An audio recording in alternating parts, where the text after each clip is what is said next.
Hey guys, Kevin Downey here from Kevin M. Downey and Strategic Advisor at Aptive Index. Thanks so much for taking the time. Really appreciate it. This video, what I want to talk about is how you hire top performers for every position in your company, right? So if you're not familiar with Aptive Index, got to take a look at it.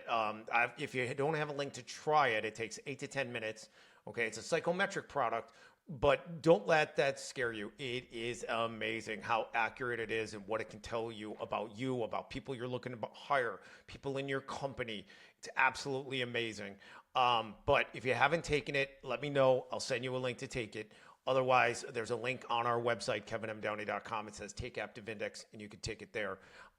This is their website. It's absolutely phenomenal. All kinds of information on here. But digging into it, when we talk about hiring top performers, how do we do that? So it's a 100-year-old science. It's been used in business for decades. The oldest competitor has been around since the 80s. The oldest competitor to Aptive Index. Why are more companies turning to it, right? Because turnover is getting more painful and more expensive. We've got to reduce turnover and achieve a higher percentage of top performers in our companies. Our turnover rate is almost 50% in the United States. It's getting worse according to some data. We have to get that turnaround, and that means we've got to hire a different way. We've got to start looking at hiring people and fit them to the jobs rather than hiring based on resume, skills, and experience, which keeps proving to fail us statistically, and yet we're not changing, right? And I think part of the problem is the tools haven't been out there to make that change. And now with Aptive Index, we have a very accessible tool that is amazingly accurate and allows you to hire people that are a fit for the position. Okay, really quick, what does it do? It measures the attributes established in our teams that don't change. They're called cognitive attributes. Okay, these are our fundamental needs and motivations that drive our decisions and actions. Okay, when we match the wiring pattern, as we call it, to the job, the person's wiring pattern to the job, we end up with top performers. Okay, and the way that we know this is, and I'm going to show you an example here in this video, is that when they match the attributes, right, the job, the tasks feel natural, engaging, and sustainable. It's like going downhill all of the time or writing with our dominant hand. That's a great analogy. When the job doesn't match our attributes, we're always doing things that are fighting our natural drive. So it creates stress, burnout, and underperformance. Everything is an uphill battle, and it's like writing with our non-dominant hand.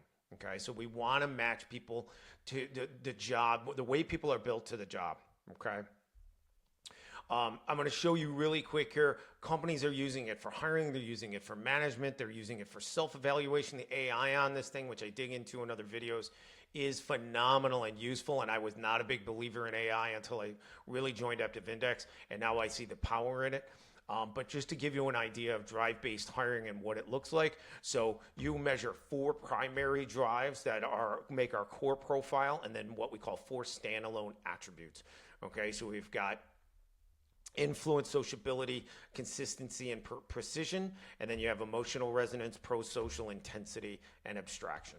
Okay, sounds really complex. It's not. So let me give you an idea of a microcosmic example for anyone that is hired for sales, especially in a B2B company, and you have experienced someone who on paper was great sales rep, but you needed them to do their own prospecting in the 2020s, right, post-COVID in particular, and you hired them, paid them a lot of salary, and nothing happened. I'm going to show you exactly why. So it's actually through Aptive Index that you can actually see this happen.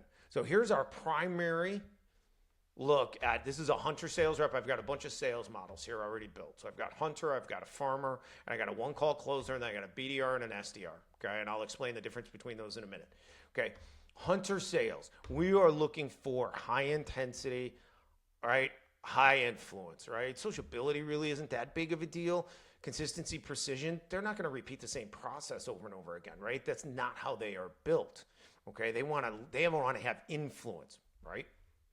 Farmer sales rep, quite a bit different, right? Influence isn't the same. It's all about sociability. We're not as worried about intensity. We're more worried about pro-social. We're more worried about them having a relationship with customers and being, always being in communication with them. And there may be some cross-selling and upselling, and obviously they have to get paper, But that is a totally different thing than a hunter sales rep, right? Another one that's similar to a hunter sales rep that many have not heard of it's not that common, but a one-call closer. So that's someone who's going in on appointments only, has one opportunity to evaluate and present a solution. I'm going to give you an example of window sales in residential, right? Those reps are scheduled on in-home appointments. They go in, they make an assessment, they do their presentation.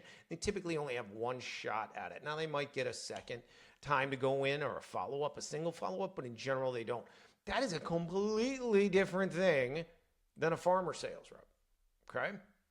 Now, when we talk about wiring pattern in sales, all the time in B2B, what we're trying to hire is we are trying to hire this, and this is what most companies hire for sales, which is fine, but they want them to prospect, and they want them to prospect for a long time. And modern B2B prospecting is a grind. It's a hard job. Very different than 30, 40 years ago, where a rep could go out and make 20, 25 calls, boots on the ground, or even on the phone, talk to 10 or 15 prospects and be selling most of the time, right? Might be doing some evaluation, obviously intel gathering and all that stuff, but they're in more or less sales mode most of the time, or a lot of the time. That's not the case anymore. Prospecting is very different now. It's much more of a grind, much more repetition. So what do we see when we're looking at a BDR? We're looking for this, right? This is actually a rep, as an example, who had a sales background, never really did all that great in sales, but put him in a BDR role and knocks it out of the park. Kills it. Every day, all day. Why? Because his wiring pattern's built for this, right? So I'm gonna undo this so you can see. Totally different influence, sociability a little high, but we're looking at consistency. We're looking for the same. We're looking for someone who can do the same thing over and over and over again, right? Relatively low normal intensity, but the same thing over and over again, and handle the rejection and just keep plugging away and plugging away and plugging away with repetition 50, 100 times a day. That is not this person. You can see on 3 drives, they're almost dead opposites. So if you wonder, again, when we talk about hiring top performers for every position in our companies, hire people based on wiring pattern, based on drives, on attributes. And again, Aptive Index is one of the few platforms out there that measures it, has a phenomenal AI product. I'm not going to show you that in this video, but that is how you match the wiring pattern to the job rather than going off of skills and experience. Now, you want to look at skills and experience as you move through the hiring process. That's fine, right? But the wiring pattern matters. It doesn't matter what the resume says, right? If the wiring and the attributes don't match up to the job, because ultimately it's going to work against them. So many people are going to fail, and it's why we have such a high turnover rate in the United States. Okay, so hopefully that helps you. If you have any questions, reach out to me, kevinmdowney.com. We've got Take Aptive Index link right in the header. Go ahead and take it, and then I'll get with you and I'll show you how it works for hiring, for management of people, and everything you can do with it. Okay, appreciate it. Thanks for being here today. Best of luck in business, and we'll talk to you soon. Thanks.